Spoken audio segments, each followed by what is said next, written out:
వేదికను అలంకరించిన జాతీయ అధ్యక్షులు శ్రీ నారా చంద్రబాబు నాయుడు గారికి, అదేవిధంగా యువనేత అన్న లోకేష్ అన్నకి, అదేవిధంగా రాష్ట్ర అధ్యక్షులు పల్లా శ్రీనివాసరావు గారికి, ఇతర రాష్ట్ర నాయకులందరికీ పేరు పేరున ధన్యవాదాలు తెలియజేసుకుంటూ, సంస్థాగత నిర్మాణం బలంగా ఉన్నప్పుడే వ్యవస్థలు బలంగా ఉంటాయని నమ్మిన సిద్ధాంతంతో తెలుగుదేశం పార్టీ ఈ రోజున ఈ తీర్మానం బలపరచడానికి మీ ముందుకు వచ్చిన ఒక సామాన్యమైన తెలుగుదేశం పార్టీ కార్యకర్త బిడ్డ. మా తండ్రి గారు 1982 నుంచి పార్టీ ఆవిర్భావం నుంచి కూడా పసుపు జెండా మోసి గుండెల్లో ఎజెండాను తీసుకెళ్ళి తుది శ్వాస వరకు తెలుగుదేశం పార్టీకి పరితపించిన ఒక సామాన్యమైన కార్యకర్త బిడ్డని నన్ను ఈ రోజున అసెంబ్లీ దాకా తీసుకొచ్చిన ఈ సంస్థాగత నిర్మాణానికి పాదాభివందనాలు తెలియజేసుకుంటూ, ఈరోజు ఎక్కడైతే సంస్థాగత నిర్మాణం బలంగా ఉంటుందో వ్యవస్థలు బలంగా ఉంటాయి. ఎప్పుడు ప్రపంచ చరిత్రని క్రీస్తు పూర్వం క్రీస్తు శకం అని విభజించినట్లుగా, భారతదేశ చరిత్రని స్వతంత్రానికి ముందు స్వతంత్రం తర్వాత అని విభజించినట్లుగా, తెలుగువారి యొక్క చరిత్రని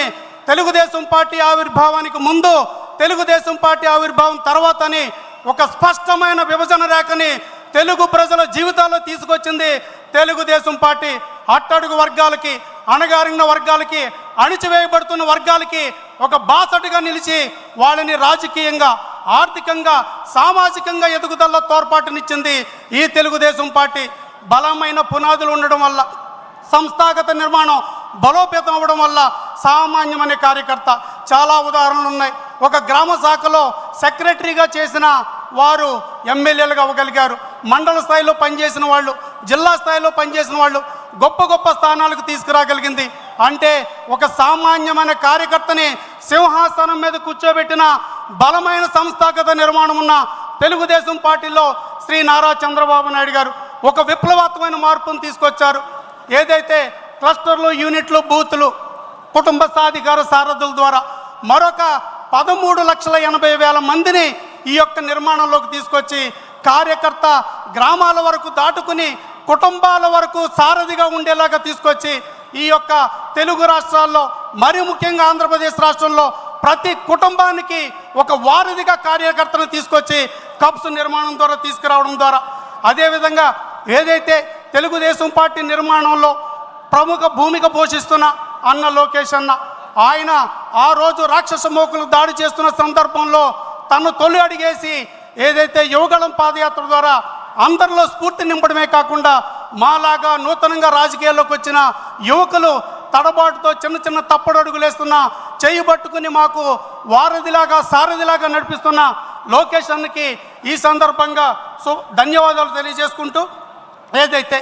మై టీడీపీ యాప్ ద్వారా అనేక సంస్కరణలు అన్న లోకేష్ అన్న రథసారథ్యంలో జరిగాయి. ఒకటి, మరి ముఖ్యంగా గత ఎన్నికల్లో రాక్షస పాలనలో, నియంత పాలనలో దొంగ ఓట్లతో నెగ్గాలని కుటిల ప్రయత్నాలు చేసిన వాళ్ళని తిప్పికొట్టి అన్న లోకేష్ అన్న మై టీడీపీ యాప్ ద్వారా దాదాపు 30 లక్షల పైచలకు దొంగ ఓట్లను తొలగించడంలో కావచ్చు, అదేవిధంగా తెలుగుదేశం పార్టీ కార్యకర్తలే అధినేతగా నిర్మాణం చేసిన మేనిఫెస్టోని ప్రజలకు తీసుకెళ్లడంలో ఈ టెక్నాలజీని ఉపయోగించడంలో కావచ్చు, అదేవిధంగా ఈ మధ్య కాలంలో 1 కోటి సభ్యత్వాలు దాటి నమోదు చేసుకోవడంలో ఒక కీలక భూమి పోషించడంలో కావచ్చు, ఈ రకంగా భవిష్యత్తు గ్యారెంటీని ఇంటింటికి తీసుకెళ్లడంలో, ఇలా టెక్నాలజీని అనుసంధానం చేసుకుని కార్యకర్తని ప్రతి ఓటర్ దగ్గరికి చేర్చి తెలుగుదేశం పార్టీ సిద్ధాంతాన్ని, తెలుగుదేశం పార్టీ అజెండాలను ముందుకు తీసుకెళ్లడంలో కీలక పాత్ర పోషించడంలో టెక్నాలజీని అనుసంధానం చేసినందుకు అన్న లోకేషన్కి ధన్యవాదాలు తెలియజేసుకుంటూ, ఈ సభాముఖంగా ఇంతటి ఘనకార్యానికి అంకురార్పణ చేసి సిద్ధాంతానికి రూపకల్పన చేసిన మహానుభావుడు అన్న నందమూరి తారక రాముడు గారిని జ్ఞాపకం చేసుకుంటూ, నాకు ఇంత గొప్ప అవకాశం ఇచ్చిన శ్రీ నారా చంద్రబాబు నాయుడు గారికి, అన్న లోకేషన్కి మరి ముఖ్యంగా ధన్యవాదాలు తెలియజేసుకుంటూ, జై తెలుగుదేశం.